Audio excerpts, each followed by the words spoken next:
मेरे प्यारे दोस्तों, नेटफ्लिक्स देखने वालों के लिए बहुत ही बुरी खबर है। जी दोस्तों, नेटफ्लिक्स इंडिया बंद होने जा रहा है। पर आखिर क्यों नेटफ्लिक्स इंडिया में अपना पैर नहीं जमा पाया? जी दोस्तों, नेटफ्लिक्स के फ्लॉप होने का खुलासा कर रही है कंगना रनौत। कंगना रनौत ने इसका पूरा जिम्मेदार ठहराया है करण जौहर को। कंगना ने एक पोस्ट की और कहा, नेटफ्लिक्स और अमेजॉन प्राइम दोनों में बहुत ही अंतर है। अमेजॉन प्राइम इंडिया में टिका इसलिए क्योंकि अमेजॉन प्राइम जो भी है वो इंडिया फिल्म इंडस्ट्री का ही है। लोग रिसर्च करने आते हैं तब वहाँ के लोग हर एक इंसान से मिलते हैं, ना ही नेटफ्लिक्स की तरह किसी बॉलीवुड के 90s के फेडिंग डायरेक्टर के घर पे पार्टी अटेंड करते हैं। जी दोस्तों, हम आपको बता दें, कंगना ने जो ये शब्द कहा है फेडिंग 90s डायरेक्टर, ये करण जौहर के लिए कहा है। करण जौहर ने हाल ही में अपने घर पर नेटफ्लिक्स के थीम के लिए एक पार्टी रखी थी और इस पार्टी में अपने फिल्मों के उन स्टार किड्स को बुलाया था जिन्हें अक्सर करण जौहर अपने ट्रॉफी के रूप में पेश करते हैं। कंगना आगे लिखती है, मैंने सुना है कि नेटफ्लिक्स को इंडियन मार्केट की समझ नहीं आई। इंडियन मार्केट की समझ नेटफ्लिक्स को आती ही कैसे? इंडियन फिल्म मार्केट सिर्फ 90s के फेडिंग डायरेक्टर जो सिर्फ बिचिंग और गॉसिप ही करते दिखते हैं और जिन्हें सिर्फ दूसरों के कामों में टांग अड़ाना ही आता है। जी दोस्तों, कंगना ने ये इशारा सिर्फ और सिर्फ करण जौहर के तरफ ही की है। अब करण जौहर इस पे क्या रिएक्ट करता है ये देखना तो बहुत ही दिलचस्प होगा। तो बने रहिए हमारे चैनल हॉट कंट्रोवर्सी से और हमारे चैनल को लाइक सब्सक्राइब जरूर करें।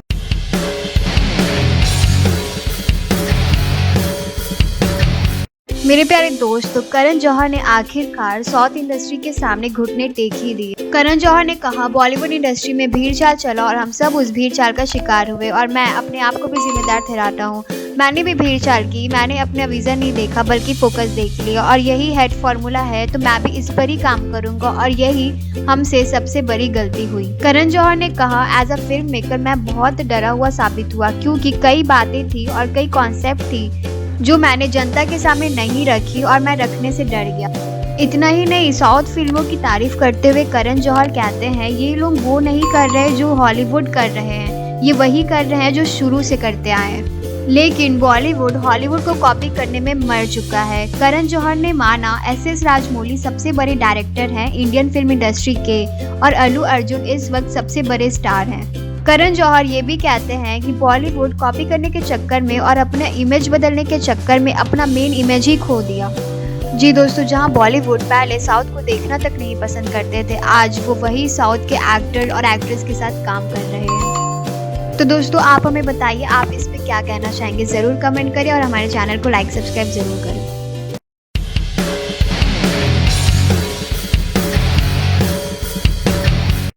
हेलो दोस्तों, 21 मई को ही धर्मा प्रोडक्शन में बनी फिल्म जुग जुग जियो का ट्रेलर लॉन्च हुआ है। ये एक फैमिली बेस्ड फिल्म है। फिल्म में मेन कैरेक्टर अनिल कपूर, नीतू कपूर, कियारा आडवाणी और वरुण धवन हैं। सभी अपनी इस फिल्म के लिए काफ़ी एक्साइटेड थे, लेकिन अब हैरान कर देने वाली बात सामने आई है। रिसेंटली ही एक आदमी ने करण पर उनकी स्क्रिप्ट चुराने का इल्ज़ाम लगाया है। इस शख्स का नाम विशाल सिंह है। विशाल ने कहा, धर्मा प्रोडक्शन ने उनका आइडिया और स्क्रिप्ट दोनों चुराया है। विशाल ने ये जानकारी ट्वीट कर बताया। उन्होंने करण को टैग कर लिखा, SWA इंडस ऑर्गेनाइजेशन के साथ जनवरी 2020 में एक स्टोरी को रजिस्टर्ड किया था। इसका नाम उन्होंने बन्नी रानी रखा था। उन्होंने कहा कि मैंने फिल्म को प्रोड्यूस करने के लिए फरवरी 2020 में धर्मा मूवीज़ को ऑफिशियल मेल किया था, लेकिन मुझे उनकी ओर से कोई जवाब नहीं मिला। अब उन्होंने मेरी वही कहानी ले ली और जुग जुग जियो बना ली। करण जौहर, ये सही बात नहीं है। विशाल ने ट्वीट के साथ अपने मेल के स्क्रीनशॉट भी शेयर किए जो उन्होंने करण को मेल किए थे। विशाल ने कहा, अब वो इस बात की ऑफिशियली कंप्लेंट करेंगे। आपको बता दें, ऐसा पहली बार नहीं हो रहा है। इंडस्ट्री में ये सालों से चलता आ रहा है। पूरे मामले में आपका क्या कहना है? अपना विचार कमेंट सेक्शन में हमें ज़रूर बताइए और कंट्रोवर्सी से भरी खबरों के लिए हॉट कंट्रोवर्सी को लाइक एंड सब्सक्राइब ज़रूर करें।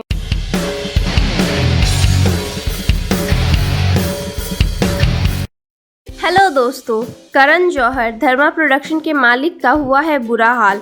अभी तक वो लोगों को अपने फिल्मों से निकालते थे और बस स्टार किड को अपनी फिल्म में लेते थे और प्रमोट करते थे। लग रहा है जितने भी लोगों को उन्होंने फिल्मों से बेवजह निकाल दिया, करण को उन सब की बददुआएं लग रही है। ऐसा इसीलिए क्योंकि करण की लगभग 10 फिल्में को रिलीज करने को जगह नहीं मिल रही। करण ने फिल्में तो बना ली, लेकिन रिलीज कहाँ करे? थिएटर में लोग उनकी मूवी देखेंगे नहीं, और OTT प्लेटफॉर्म नेटफ्लिक्स जहां उन्होंने रिलीज करने का तय किया था, वहां से उन्हें निकाल दिया गया। जो करण जौहर सबको इंडस्ट्री से निकालते थे, उनको नेटफ्लिक्स ने निकाल दिया। ऐसा इसीलिए क्योंकि टॉप सब्सक्राइबर्स वाले नेटफ्लिक्स आज इंडियन मार्केट में सबसे पीछे हैं। अचानक से नेटफ्लिक्स के बहुत सारे सब्सक्राइबर्स ने नेटफ्लिक्स छोड़कर दूसरा OTT प्लेटफॉर्म जैसे अमेजॉन प्राइम और डिज्नी हॉटस्टार की तरफ रुख मोड़ दिया। करण जौहर भी अब अपनी मूवीज के लिए इन दोनों प्लेटफॉर्म पर स्पेस लेने गए हैं। देखते हैं कि उनको स्पेस मिलता है कि नहीं, क्या वो अपनी मूवीज रिलीज कर पाते हैं, और अगर रिलीज भी होती है तो क्या ऑडियंस उसको देखेंगी, उसको पसंद करेंगी।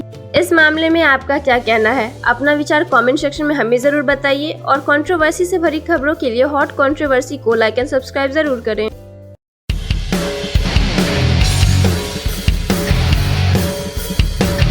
मेरे प्यारे दोस्तों, शाहरुख खान एंड काजोल जो कि हमेशा से ऑन स्क्रीन पे बेस्ट कपल्स के नाम से जानते आए हैं, इस जोड़ी को उनके फैंस काफ़ी ही ज़्यादा पसंद करते हैं। जी दोस्तों, शाहरुख खान और काजोल आखिरी बार रोहित शेट्टी की फिल्म दिलवाले में साथ नज़र आए थे, और अब फिर से एक बार और दोनों साथ नज़र आने वाले हैं। जी दोस्तों, हम बता दें ये दोनों टीवी पर एक शो का हिस्सा बनते नज़र आएंगे। इस शो के लिए कास्टिंग भी शुरू कर दी गई है। जी दोस्तों, हमने देखा है बॉलीवुड के काफ़ी बड़े बड़े सेलिब्रिटीज़ टीवी पे मेंटर नहीं तो जज बने नज़र आते हैं, चाहे वो माधुरी दीक्षित हो, शिल्पा शेट्टी हो, कंगना रनौत हो या फिर परिणीति चोपड़ा हो। और अब इस लिस्ट में शाहरुख खान और काजोल का भी नाम ऐड होने जा रहा है। ये दोनों एक डांस रियलिटी शो के जज बने नज़र आएंगे, जिसका एक सीज़न 2016 में आया था। उसी का दूसरा सीज़न आने वाला है। इसमें शाहरुख और काजोल के साथ फराह मैम भी दिखाई देंगी। इसके अलावा इस शो को होस्ट करेंगे मनीष पॉल। तो आप हमें बताइए, आप शाहरुख खान और काजोल को साथ में देखने के लिए कितने एक्साइटेड है? ज़रूर कमेंट करें, हमारे चैनल को लाइक सब्सक्राइब करें।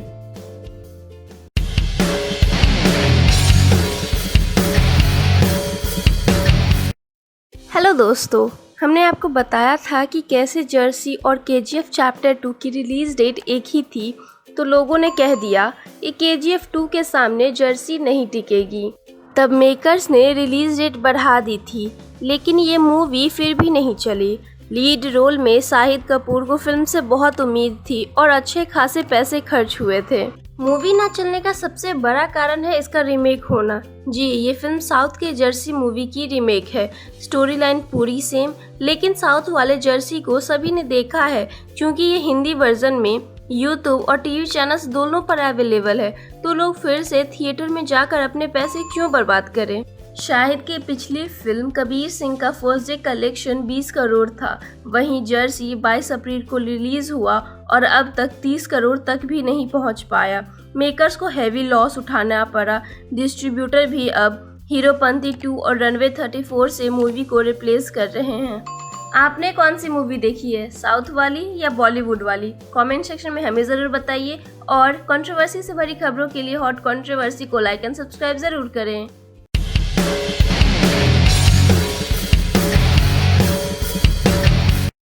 हेलो दोस्तों, कहा जाता है जहां कंगना वहां कंट्रोवर्सी। ये बात तो बहुत हद तक सच है, क्योंकि कंगना रनौत हमेशा से कंट्रोवर्सी से जुड़ी रहती है। मामला चाहे किसी का हो, वो अपना ओपिनियन ज़रूर देती हैं। कभी वो खुद कंट्रोवर्सी में आती हैं, तो कभी मीडिया वाले उन्हें खींच कर ले आते हैं। हाल ही में कंगना रनौत के धाकड़ मूवी के प्रमोशन के दौरान एक रिपोर्टर ने उनसे अजय देवगन का हिंदी को राष्ट्रभाषा कहना और साउथ वालों का इस पर विरोध करने के मामले में सवाल किया, तो कंगना ने इस पर जवाब देते हुए कहा, इंग्लिश जाने अनजाने में कम्युनिकेट करने का लिंक बन गया है, तो हमें डिसाइड करना चाहिए कि कम्युनिकेट करने के लिए हम हिंदी, संस्कृत और या तमिल लैंग्वेज को चूज़ करें, लेकिन तब तक के लिए हिंदी कम्युनिकेशन के लिए ठीक है। और अजय देवगन जी ने जो कहा वो सही है, क्योंकि संविधान में हिंदी राष्ट्रभाषा है, लेकिन अगर साउथ वाले कहते हैं कि कन्नड़, तमिल उससे भी पुराना लैंग्वेज है, तो वो भी गलत नहीं कह रहे हैं। तो हमारा जो भी हमारा सिस्टम है, सोसाइटी है, उसमें of course we are a country of lot of diversity और languages and cultures, you know, and हर एक का एक जन्म सिद्ध अधिकार है कि वो अपने, चाहे मैं पहाड़ी हूँ, मैं अपने कल्चर पे, अपनी लैंग्वेज पे गर्व महसूस करूँ। लेकिन हमारा जैसे देश है, to make it one unit, हमें कोई तो थ्रेड चाहिए ना to run through it, right. अगर हमें कॉन्स्टिट्यूशन को कहा जाए, अगर हमें कॉन्स्टिट्यूशन का सम्मान करना है, तो जब इन लोगों ने बनाई तो हिंदी को राष्ट्रभाषा बनाया। अब जब आप कहते हैं कि मुझे as Tamil is actually older than Hindi, लेकिन उससे भी ओल्डर है संस्कृत। अगर आप मुझसे मेरा बयान पूछना चाहते हैं तो I think the national language should be Sanskrit, क्योंकि कन्नड़ा से तमिल से लेके गुजराती से लेके हिंदी सब उसी के से आई हुई हैं। तो संस्कृत को ना लेके हिंदी को क्यों बनाया, उसका जवाब मेरे पास नहीं है। कंगना आगे कहती हैं कि अगर हम लोग संस्कृत को एज अ कम्युनिकेशन लैंग्वेज क्यों नहीं चूज़ कर सकते हैं, क्योंकि संस्कृत से ही जर्मन, फ्रेंच और इंग्लिश जैसी लैंग्वेजों का जन्म हुआ है, तो हम लोग संस्कृत को मैंडेटरी क्यों नहीं करवा देते। मेरे हाथों में रहे तो मैं संस्कृत को सारे स्कूल में पढ़ाना मैंडेटरी करवा दूँ। कंगना के इस बयान पे आपका क्या मानना है, कमेंट सेक्शन में हमें ज़रूर बताइए और कंट्रोवर्सी से भरी खबरों के लिए हॉट कंट्रोवर्सी को लाइक एंड सब्सक्राइब ज़रूर करें।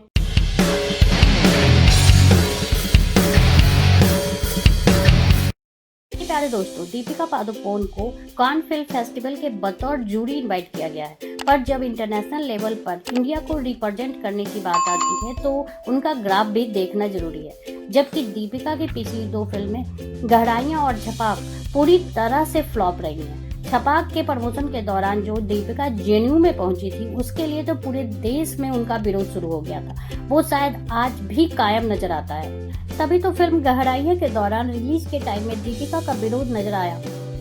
83 तो दीपिका और रणवीर दोनों की फिल्म थी। इसका सब्जेक्ट भी कपिल देव के विश्व कप जीतने की कहानी पर था, पर नहीं चली। इन परिस्थितियों में दीपिका को कान फिल्म फेस्टिवल के दौरान बतौर जज शामिल होना कहीं, क्योंकि इस समय इंटरनेशनल लेवल पर उन्हें सर्च किया जाएगा, उन्हें जानने की कोशिश की जाएगी, और जब उनके फ्लॉप फिल्में और विवादों से भरी दीपिका नजर आएंगी तो फिर इन सब पर आपकी क्या राय है, प्लीज कमेंट बॉक्स में लिखें। प्लीज वीडियो को लाइक और सब्सक्राइब जरूर करें।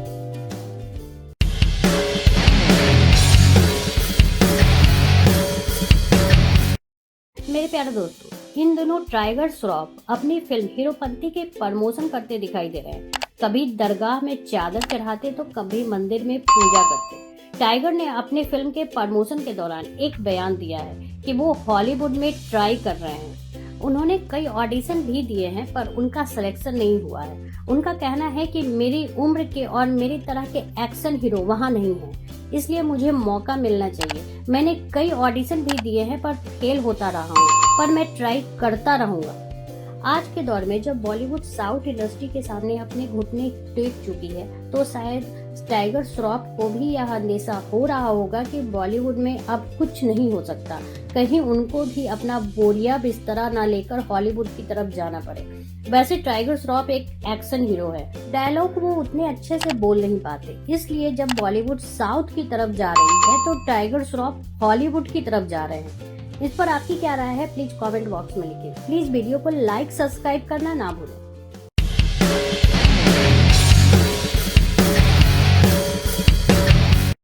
हेलो दोस्तों, बॉलीवुड की ग्लैमरस दुनिया के पीछे का काला सच सब जानते हैं। यहाँ काम दिलाने के नाम पर न्यू कमर्स के साथ सेक्सुअल हरासमेंट होता है, लेकिन फिर भी उन्हें काम नहीं मिल पाता। और कई बार बॉलीवुड के नामी एक्टर, डायरेक्टर और प्रोड्यूसर पर ऐसा इल्ज़ाम लग चुका है। इसीलिए बॉलीवुड को बीते कई सालों से हेट मिल रहा है और ऑडियंस साउथ की तरफ रुख मोड़ रही है। साउथ अपने कल्चर को दिखाते हैं, वहाँ के एक्टर्स डाउन टू अर्थ होते हैं, लेकिन ये भी तो ग्लैमरस इंडस्ट्री है और यहाँ भी काम दिलाने के नाम पर फिजिकल रिलेशनशिप बनाते हैं, लेकिन काम नहीं दिया जाता। हाल ही में एक महिला ने साउथ के जाने माने एक्टर और प्रोड्यूसर विजय बाबू पर रेप का इल्ज़ाम लगाया। उन्होंने पहले पुलिस में रिपोर्ट की, लेकिन 5 दिन होने के बावजूद भी पुलिस विजय बाबू के खिलाफ कोई एक्शन नहीं ले रही। तब महिला ने मीडिया में अपनी बात कहना ही सही समझा।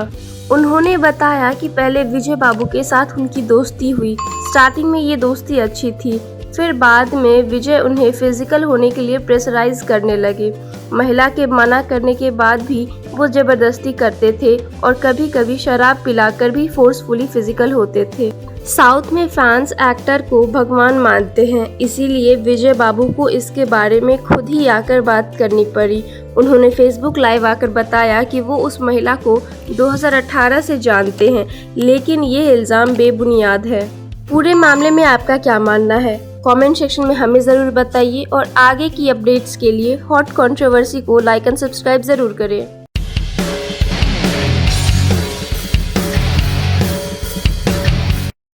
हेलो दोस्तों, कई बड़े सुपरस्टार साउथ की फिल्मों में काम कर रहे हैं या तो साउथ की रीमेक मूवी में। अब अक्षय कुमार भी साउथ की हिट मूवी सोराराई पोटुरू में नजर आएंगे। ये मूवी 2020 में अमेजॉन प्राइम पर आई थी और सूर्या के फैंस काफी दुखी थे कि ये मूवी थिएटर में क्यों नहीं रिलीज हुई। अक्षय कुमार और राधिका मदान सोराराई पोटुरू के हिंदी रीमेक के मेन कैरेक्टर्स हैं। फिल्म को डायरेक्ट सुधा कोंगारा कर रही हैं। ये फिल्म कैप्टन गोपीनाथ के जीवन की बायोपिक थी। अक्षय ने एक क्लिप साझा की जहां फिल्म के लॉन्च पर राधिका मदान नारियल तोड़ रही हैं, साथ में सुधा कोंगारा भी हैं। अक्षय ने फैंस से फिल्म के टाइटल के लिए नाम भेजने को कहा। वो लिखते हैं, नारियल तोड़ने की शुभकामना और हमारे दिल में एक छोटी सी प्रार्थना के साथ हम अभी तक बिना शीर्षक वाली फिल्म का फिल्मांकन शुरू कर रहे हैं, जो सपनों और उसकी शक्ति के बारे में है। लेकिन फैंस इस मूवी से एक्साइटेड नहीं दिखे। उन्होंने उनसे कहा, सोराराई पोटुरू जैसी फिल्म का रीमेक बनाने का कोई जरूरत नहीं है, जिसे पहले ही लाखों भारतीयों ने OTT प्लेटफॉर्म पर देख लिया है। फैंस ने अक्षय से रिक्वेस्ट की कि वो कुछ दिन रुक जाएं और ओरिजिनल स्क्रिप्ट के लिए वेट करें। के लिए आप अक्षय को क्या कहना चाहेंगे? कमेंट सेक्शन में हमें जरूर बताइए और कंट्रोवर्सी से भरी खबरों के लिए हॉट कंट्रोवर्सी को लाइक एंड सब्सक्राइब जरूर करें।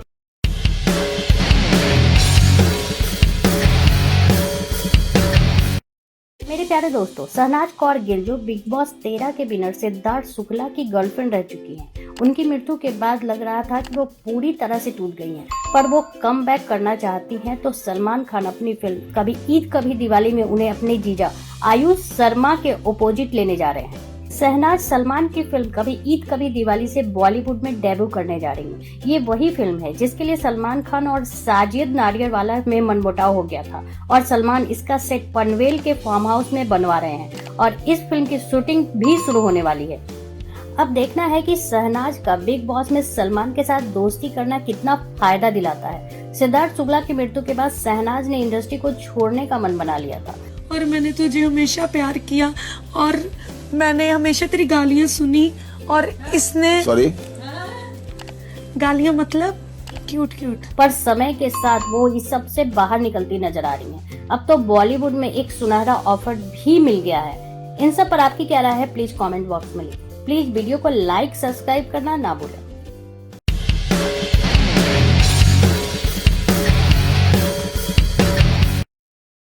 मेरे प्यारे दोस्तों, राम गोपाल वर्मा ने बॉलीवुड को खुला चैलेंज किया है। राम गोपाल वर्मा बॉलीवुड के जाने माने डायरेक्टर हैं। उन्होंने एक ट्वीट करके सीधे तौर पे रणबीर कपूर, रणवीर सिंह, अजय देवगन, अक्षय कुमार को टैग करके चैलेंज दिया है कि आप पे अगर दम है तो अपनी फिल्मों को तमिल, तेलुगु और कन्नड़ में डब करके उसी तरह से हिट करके बताओ, जो काम प्रभास ने किया है, जो काम अल्लू अर्जुन ने किया है और जो KGF के यश ने किया है। बॉलीवुड और साउथ की लड़ाई अब बढ़ती जा रही है। ये बात सोचने वाली है कि बॉलीवुड की फिल्मों में इतना दम है कि साउथ में जाकर हिट हो सके, जबकि साउथ की फिल्में हिंदी में डब होकर आ रही हैं और अच्छी कमाई कर रही हैं। अब देखना यह है कि चैलेंज को कौन स्वीकार करता है। अगर फिल्म के कंटेंट में इतना दम हो तभी तो चैलेंज को स्वीकार करें। यहाँ तो फिल्म की लागत तक निकालना भारी पड़ रहा है। इन सब पर आपकी क्या राय है? प्लीज कमेंट बॉक्स में लिखें। प्लीज वीडियो को लाइक और सब्सक्राइब करना ना भूलें।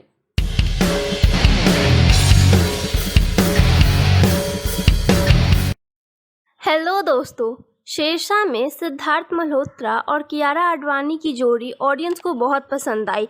इसके बाद से उन्हें कई बार एक साथ आते जाते देखा गया। दोनों एक दूसरे को डेट कर रहे हैं, ऐसी खबरें भी आईं। इंस्टा पर फैंस ने दोनों के फैन पेज भी बनाई है। लेकिन इसी बीच खबर आई कि दोनों ने ब्रेकअप कर लिया। इससे उनके फैंस काफ़ी दुखी हुए और सोशल मीडिया पर उनको एक साथ हो जाने के लिए कहने लगे। वैसे कियारा कभी अपनी पर्सनल लाइफ मीडिया में नहीं रखती। हाल ही में जुग जुग जियो के ट्रेलर लॉन्च के दौरान एक रिपोर्टर ने उनकी शादी के बारे में पूछा तो कियारा कहती हैं, मुझे शादी के टैग की ज़रूरत नहीं है, मैं बिना शादी किए भी वेल सेटल्ड हो सकती हूँ। राइट, मैं वेल सेटल्ड हूँ, मैं काम कर रही हूँ और कमा रही हूँ और खुश भी हूँ। वैसे इन दिनों सिद्धार्थ और कियारा फिर साथ दिख चुके हैं और लगता है उनकी ब्रेकअप की खबर गलत हुई है।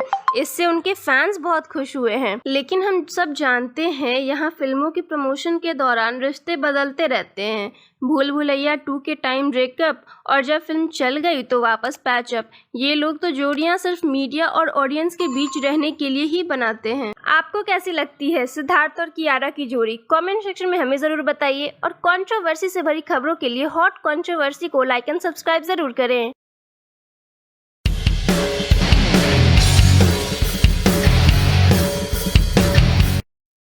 हेलो दोस्तों, इमरान हाशमी ये बहुत कम ही कंट्रोवर्सी का हिस्सा रहते हैं।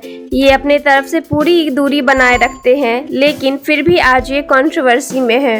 इसका कारण है इनकी बहन आलिया भट्ट। जी, आलिया भट्ट इमरान की कज़न है। हाल ही में रणबीर और आलिया की शादी हुई थी, जहां एक तरफ रणबीर का पूरा परिवार, उनकी कजन्स करीना, करिश्मा, चाचा चाची सब आए थे। वहीं दूसरी तरफ आलिया की तरफ से सिर्फ उनका अपना परिवार और कुछ दोस्त शामिल हुए थे। इमरान कंट्रोवर्सी में तब आए जब लोगों ने देखा कि आलिया की शादी में इमरान नहीं है और लोगों के मन में ये उत्सुकता जागी कि आखिर इमरान हाशमी अपनी बहन की शादी में क्यों नहीं आए। इमरान को ना बुलाने का खास कारण है रणबीर आलिया के पास। एक बार कॉफी विद करण में इमरान और महेश भट्ट साथ आए थे और करण ने इमरान से पूछा, रणबीर को आप क्या सलाह देना चाहेंगे? इस पर इमरान ने तुरंत ही जवाब दिया, उन्हें लड़कियों से दूर रहना चाहिए क्योंकि प्रेस उनसे बहुत एक्सपेक्ट करती है। कैटरीना उस टाइम में रणबीर की गर्लफ्रेंड थी, तो उन्होंने ये भी कह दिया कि कैटरीना को रणबीर से दूर रहना चाहिए। वैसे तो उस शो के समय महेश भट्ट ने भी रणबीर के खिलाफ बहुत कुछ कहा था। खैर, अपनी ही बेटी के शादी में ना जाए, ऐसा थोड़ी हो सकता था। पूरे मामले में आपका क्या कहना है? कमेंट सेक्शन में हमें जरूर बताइए और कंट्रोवर्सी से भरी खबरों के लिए हॉट कंट्रोवर्सी को लाइक एंड सब्सक्राइब जरूर करें।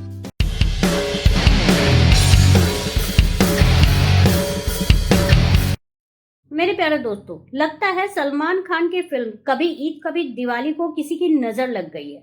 पहले साजिद नाडियावाला से अनबन के कारण साजिद ने इसमें पैसा लगाने से इनकार कर दिया और अब सलमान खान के जीजा आयुष शर्मा ने कभी ईद कभी दिवाली में काम करने से मना कर दिया है। खबर ये आ रही है कि कभी ईद कभी दिवाली के मेकर्स से अनबन के कारण आयुष ने इस फिल्म में काम ना करने का फैसला किया है। आयुष शर्मा के लिए फिल्म अंतिम के बाद खबर ये आ रही थी कि वो डबल हीरो वाली फिल्म नहीं करना चाहते, वो सोलो फिल्म करना चाहते हैं। फिर उन्होंने कभी ईद कभी दिवाली के लिए हाँ कर दी, पर अब उन्होंने इस फिल्म से खुद को अलग कर लिया है। इससे सलमान खान को काफी धक्का लगने वाला है क्योंकि इस फिल्म में अब किसी और को कास्ट करना होगा, जबकि आयुष शर्मा ने इस फिल्म की शूटिंग भी शुरू कर चुके थे। अब फिर से शुरुआत करनी होगी सलमान को, जबकि पूरा बॉलीवुड सलमान के साथ काम करने को मरता है, वहीं आयुष शर्मा सलमान के साथ काम नहीं करना चाहते। इन सब पर आपकी क्या राय है? प्लीज कमेंट बॉक्स में लिखें। प्लीज वीडियो को लाइक और सब्सक्राइब करना ना भूलें।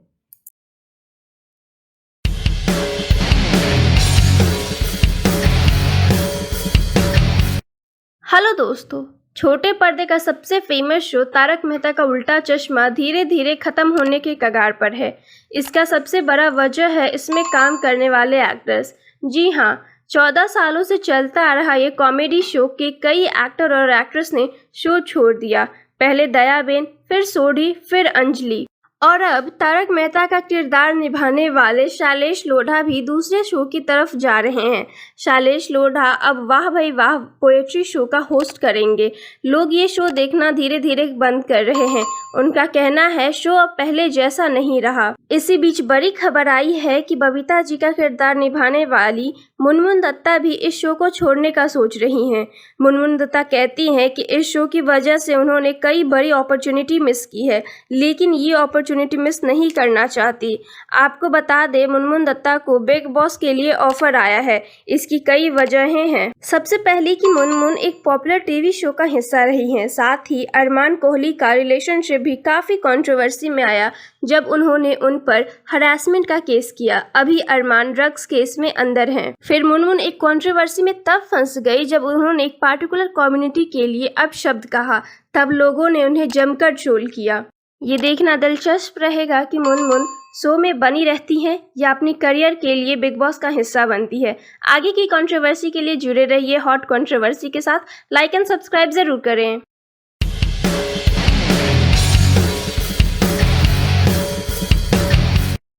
हेलो दोस्तों, छोटे पर्दे की जाने माने शख्स करण मेहरा और निशा रावल बीते कई दिनों से चर्चा में हैं। निशा ने करण पर इल्ज़ाम लगाया था कि उन्होंने निशा को सिर पर जोरों से मारा और उन्हें इसके कारण सर्जरी भी करवानी पड़ी। साथ ही करण का एक्स्ट्रा मैरिटल अफेयर चल रहा है। इस बात पर निशा के कई दोस्तों ने उनको सपोर्ट किया। इतने दिन से करण इस मामले में कुछ नहीं कह रहे थे, लेकिन अब उन्होंने अपनी चुप्पी तोड़ी। उन्होंने कहा कि उनके और निशा के बीच झगड़ा हुआ था, लेकिन डाइवोर्स नहीं। झगड़े के बाद करण ने घर छोड़ दिया, लेकिन करण के ही घर में निशा किसी और शख्स के साथ 11 महीनों से रह रही थी और वो इंसान भी अपनी पत्नी और बच्चों को धोखा दे रहा है। करण निशा और उनके दोस्तों पर डिफेमेशन का केस करने वाले हैं, क्योंकि निशा और उनके फ्रेंड ने उनके खिलाफ मीडिया में बहुत कुछ कहा है और निशा करण को उनके बेटे से भी मिलने नहीं देती हैं। आपको क्या लगता है, करण सच कह रहे हैं या निशा? कमेंट सेक्शन में हमें ज़रूर बताइए और कंट्रोवर्सी से भरी खबरों के लिए हॉट कंट्रोवर्सी को लाइक एंड सब्सक्राइब ज़रूर करें।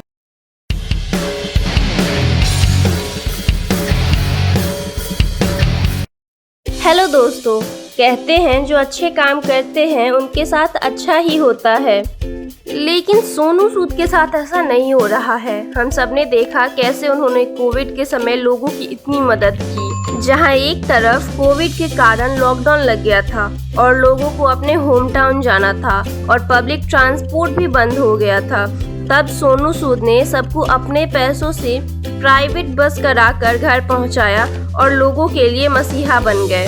लेकिन अब उनके करियर पर ये सब भारी पड़ गया। हम जानते हैं सोनू सूद निगेटिव रोल बखूबी प्ले करते हैं, लेकिन लोगों में उनकी भगवान वाली इमेज है, जिस कारण प्रोड्यूसर उन्हें निगेटिव रोल नहीं दे रहे हैं। ये खुद सोनू सूद ने एक इंटरव्यू में बताया।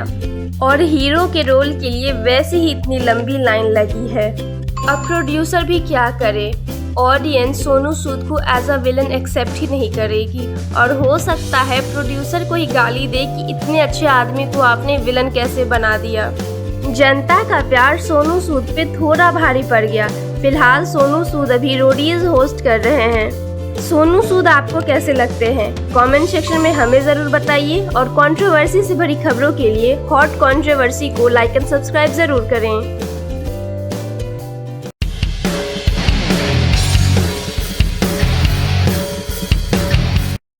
हेलो दोस्तों, आज 25 अप्रैल है और अरिजीत सिंह का बर्थडे है।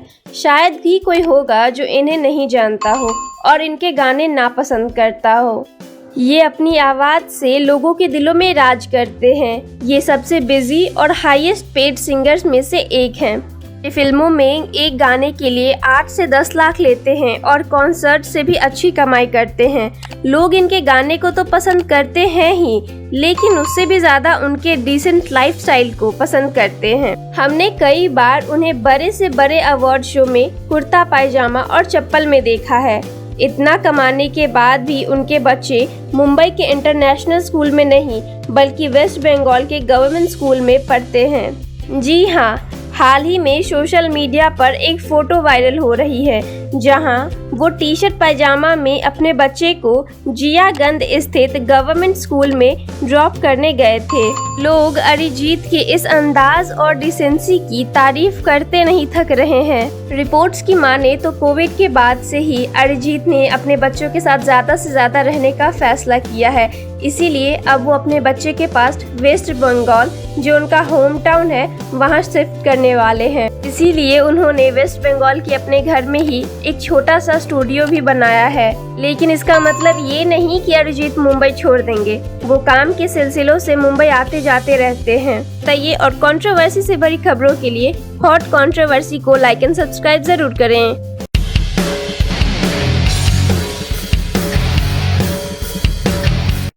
हेलो दोस्तों, बॉलीवुड की क्वीन कही जाने वाली कंगना रनावत की बैक टू बैक फिल्में फ्लॉप हो रही हैं। चाहे उनके बेबाक अंदाज को लोग पसंद करते हो या नहीं, लेकिन उनकी फिल्म्स को पसंद नहीं कर रहे हैं। उनकी धाकड़ मूवी भी बॉक्स ऑफिस पर कमाई नहीं कर सकी। लोग सोशल मीडिया पर उनका मजाक उड़ा रहे हैं। इस पर तहसीन पूनावाला ने ट्वीट कर कहा, किसी फिल्म के फ्लॉप होने का जश्न मनाना अच्छी बात नहीं। तहसीन पूनावाला के ट्वीट का रिप्लाई देते हुए ऋचा चड्ढा ने कहा, सत्ता के साथ तालमेल बिठाना बहुत ही आसान है। आपको इससे टैक्स में छूट, अवार्ड्स, विशेष दर्जा, सिक्योरिटी एडवर्टाइज करने के लिए एक विधायक मिल जाती है। तो क्या आप नहीं जानते तहसीन, चीज़ें उल्टी भी होती है और लोग अब किसी भी तरह से अपने गुस्से को जाहिर कर रही है। आप चिल कीजिए। पूरे मामले में ना तो कंगना का और ना ही उनकी फिल्म का नाम का कहीं जिक्र है। देखते हैं इस पे कंगना का क्या रिएक्शन रहता है। इसी तरह की कंट्रोवर्सी से जुड़े रहने के लिए हॉट कंट्रोवर्सी को लाइक एंड सब्सक्राइब जरूर करें।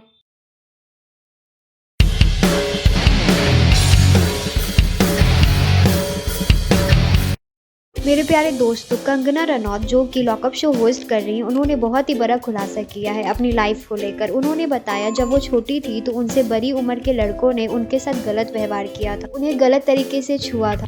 ये बात कंगना ने खुद बताई अपनी लॉकअप शो के दौरान। इस शो के लेटेस्ट एपिसोड में कंटेस्टेंट ने अपने साथ तो बचपन में हुई गलत व्यवहार के बारे में बात की। इसी दौरान मुनव्वर फारूकी, जो कि एक कॉमेडियन है और इस शो का हिस्सा भी हैं, उन्होंने बताया जब वो बच्चे थे तब उनके साथ घटिया हरकत हुई थी। जिस वक्त वो सिर्फ 6-7 साल के थे, तब उन्हें उम्र के बड़े लड़के बुलाया करते थे और उनके कपड़े उतरवाया करते थे और उन्हें चेक किया करते थे।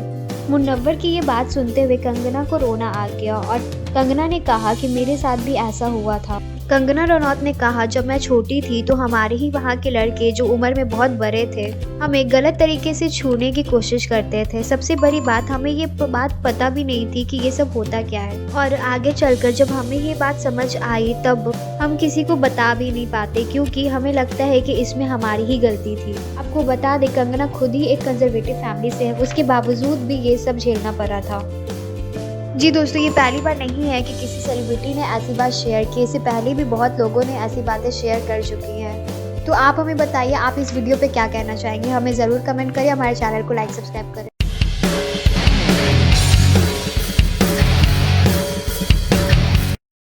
हेलो दोस्तों, कोई कितना भी कह ले कि हर बॉडी टाइप अच्छी होती है, लेकिन कहीं ना कहीं सभी को स्लिम लुक चाहिए होता है। ये खुलासा किया डीजे वाले बाबू यानी बादशाह ने, जो जाने माने सिंगर हैं और अभी ट्रेंड में हैं। उन्होंने बताया कि एक समय था जब वो पतले होने के लिए स्ट्रिक्ट डाइट लेते थे, लेकिन पतले होने के बजाय वो डिप्रेशन में चले गए। खासकर जब आप सेलिब्रिटी हो तो लोग आपको लुक से भी जज करने लग जाते हैं। ऐसे तो पतले होने के लिए एक्सरसाइज और परफेक्ट डाइट की सलाह दी जाती है, लेकिन कभी कभी आप पतले दिखने के लिए प्रेशर लेते हैं तो आप डिप्रेस भी हो सकते हैं। ये डाइट उनके बॉडी टाइप को इस हद तक अफेक्ट करती थी कि गाना गाते गाते बादशाह की सांस अटक जाती थी।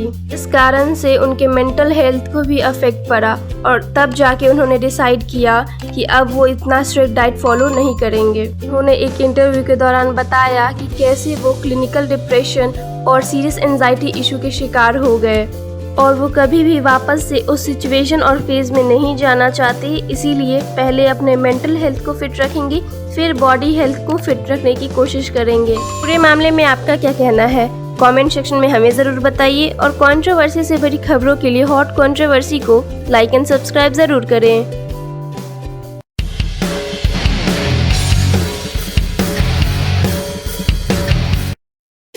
दोस्तों, मन्नत नाम तो सुना ही होगा। सही कहा, जिसका डायलॉग उसी का घर। शाहरुख खान के फैंस मुंबई जाकर शाहरुख से मिले या ना मिले, लेकिन बंगलो मन्नत के बाहर जाकर फोटो जरूर खिंचवाते हैं। फैंस मन्नत का नेम प्लेट का डिजाइन बहुत अच्छे से पहचानते हैं, लेकिन लग रहा है शाहरुख अपना घर रेनोवेट करवा रहे हैं। ऐसा इसीलिए क्योंकि लोगों ने देखा कि मन्नत का नेम प्लेट चेंज है। पहले मन्नत हॉरिजॉन्टल स्टाइल में लिखा था, अब वहीं इसे बदलकर वर्टिकल में कर दिया गया है। कोई भी बदलाव ऐसे ही नहीं होता। लोगों का मानना है कि शाहरुख अब वास्तु में बिलीव करने लगे हैं और उसी हिसाब से घर के लुक्स को चेंज करने का सोच रहे हैं। और वास्तु में बिलीव हो भी क्यों ना, कुछ दिनों से उनके साथ कुछ अच्छा जो नहीं हो रहा है। उनकी लास्ट मूवी 2018 में आई थी और वो भी नहीं चली, और साथ ही उनका बेटा इंडस्ट्री में आने से पहले ही ड्रग्स केस में बदनाम हो चुका है। ये तो अब तक मालूम नहीं हुआ कि सिर्फ नेम प्लेट चेंज हुआ या घर भी रेनोवेट हो रहा है। वैसे हम आपको बता दें, शाहरुख की पत्नी गौरी खान एक प्रोड्यूसर के साथ इंटीरियर डिजाइनर भी हैं। पूरे मामले में आपका क्या मानना है?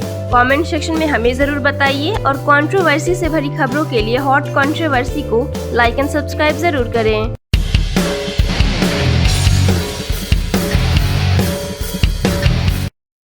मेरे प्यारे दोस्तों, उर्फी जावेद जो हमेशा अपने ड्रेसिंग सेंस को लेकर चर्चा में रहती हैं, इस बार तो उसने सारी बेशर्मी की हद पार कर दी है।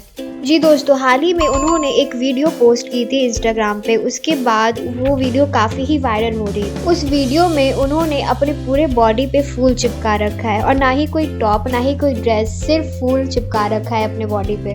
जी दोस्तों, इसके बाद तो वो बहुत ही गंदे तरीके से ट्रोल हो रही हैं। एक यूज़र लिखते हैं कि बेटी तो पागल हो गई है, तो दूसरा यूज़र लिखता है बेचारी गरीब, मेरे से ही ले लो 2-4 कपड़े। किसी ने लिखा शेम ऑन यू, तो किसी ने लिखा या अल्लाह कुछ तो शर्म करो, रमज़ान चल रहा है। एक ने लिखा लालत, तो एक ने लिखा हाय बेशरम लड़की, पूरे कपड़े तो पहन ले कम से कम। जी दोस्तों, कुछ यूज़र्स के कमेंट तो दिखाने लायक भी नहीं है, लेकिन सभी लोग उर्फी को थोड़ी इज्जत रखने के लिए सलाह दे रहे हैं। हालांकि वो हमेशा ट्रोल होती हैं, बट अब लगता है उनको भी अपना ट्रोल करवाना अच्छा लगता है, तभी तो हमेशा एक से बढ़कर एक बोल्ड लुक में नजर आती हैं। Articles are like Urfi Javed ने अश्लीलता की हदें पार की, उर्फी जावेद नंगी उतर आई, Urfi Javed गोes braless. Since when did we start talking about a woman's undergarments? Like why are you writing articles about my undergarments, bro? मैंने चड्डी ब्रा नहीं पहनी, उससे तुमको क्या मतलब है? तुमने अपनी चड्डी पहनी है ना, उसका ख्याल रखो। So don't you think the media is responsible in a way for how people talk about me? If you're feeding that to people, आप लोगों को बता रहे हो कि मैं कितनी बड़ी स्लट हूँ, तो लोग वही सोचेंगे ना। जी दोस्तों, अब आप इस वीडियो पे क्या कहना चाहेंगे? हमें ज़रूर कमेंट करिए और हमारे चैनल को लाइक सब्सक्राइब ज़रूर करें।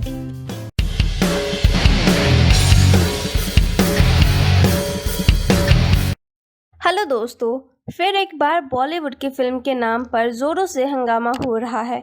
पद्मावत, बाजीराव मस्तानी, गंगूबाई काठियावाड़ी, इन सभी मूवी ने रिलीज़ होने से पहले अपने नाम और बायोग्राफी पर बनने की वजह से काफ़ी सुर्खियां बटोरी। अब पृथ्वीराज की बारी आ चुकी है। जी हाँ, अक्षय कुमार की नई फिल्म पृथ्वीराज, जो कि राजस्थान के महाराज के ऊपर बनी है, करणी सेना इसके लिए विरोध प्रदर्शन कर रही है। उनका कहना है कि फिल्म के नाम चेंज किया जाए, नहीं तो राजस्थान में कहीं भी थिएटर में रिलीज़ नहीं होने देंगे। करणी सेना ने जब पद्मावती के लिए विरोध जताया था, तब फिल्म का नाम बदलकर पद्मावत रखा गया था। लोगों का मानना है ये सब सिर्फ नेगेटिव पब्लिसिटी के तरीके हैं, और कई लोगों का मानना है कि बॉलीवुड हमेशा से इतिहास को तोड़ मरोड़ कर दिखाती है, इसीलिए करणी सेना ने नहीं चाहती कि उनके महान राजा को बॉलीवुड दिखाएं। अब तो बस ये देखना है कि क्या करणी सेना जीतती है और क्या फिल्म का नाम चेंज होता है। पूरे मामले में आपका क्या मानना है?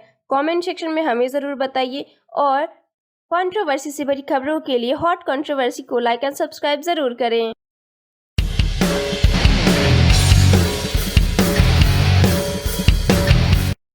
हेलो दोस्तों, समय समय पर बॉलीवुड की काली सच्चाई नजर आई है।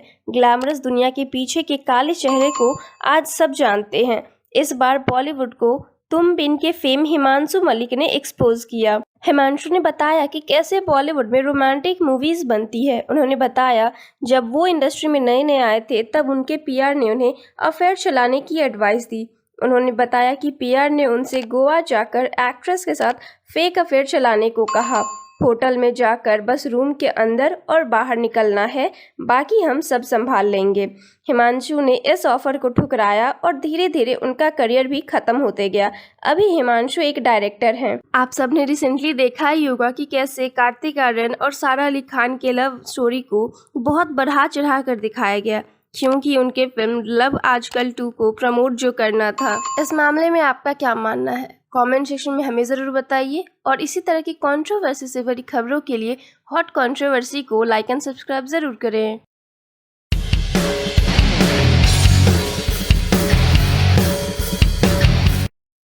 हेलो दोस्तों, सलमान खान और साजिद नाडियाडवाला के सालों की दोस्ती में एक फिल्म की वजह से दरार आ गई। साजिद ने करोड़ों का सेट लगवाया, लेकिन दोनों के बीच आपसी मतभेद के कारण साजिद को करोड़ों का नुकसान हुआ। अब कभी ईद कभी दिवाली को सलमान खान खुद ही प्रोड्यूस कर रहे हैं। सलमान ने एक स्टूडियो भी बुक किया है, जिसमें हर दिन सलमान को पर डे लाखों का खर्चा होता है। इसीलिए सलमान चाहते हैं कि एक दिन भी शूटिंग डिले ना हो और जल्द से जल्द शूटिंग कंप्लीट हो। लेकिन सलमान खान की ये ख्वाहिश पूरी नहीं हो रही, क्योंकि फिल्म के डायरेक्टर फरहाद सामजी बहुत दिनों से सेट पर नहीं आ रहे हैं। इस वजह से सलमान को काफ़ी नुकसान हुआ और उन्होंने ये डिसाइड किया है कि कोई आए या ना आए, फिल्म की शूटिंग स्टार्ट रहेगी। अब सलमान असिस्टेंट डायरेक्टर के साथ मिलकर खुद ही फिल्म कंप्लीट करेंगे और वो खुद ही डायरेक्ट करेंगे। ये देखना काफ़ी दिलचस्प रहेगा कि ये फिल्म कितने दिनों में बनती है और कैसी बनती है। आगे की खबरों के लिए जुड़े रहिए हॉट कंट्रोवर्सी के साथ। लाइक एंड सब्सक्राइब ज़रूर करें।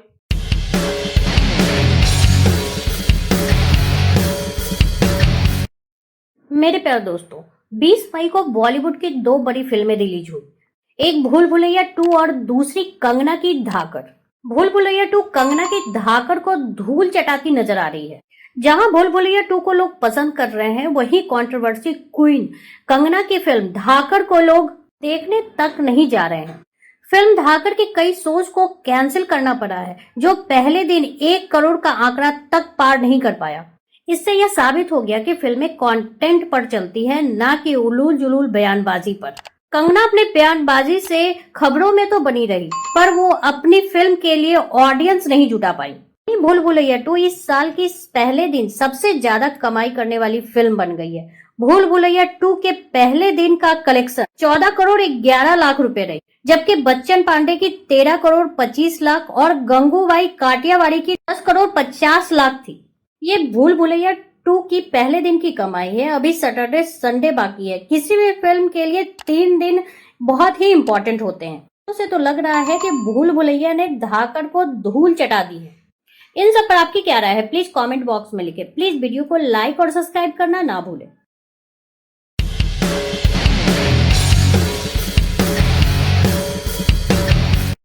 मेरे प्यारे दोस्तों, कंगना ने भूल भुलैया 2 के सामने अपने घुटने टेके और मानी अपनी हार।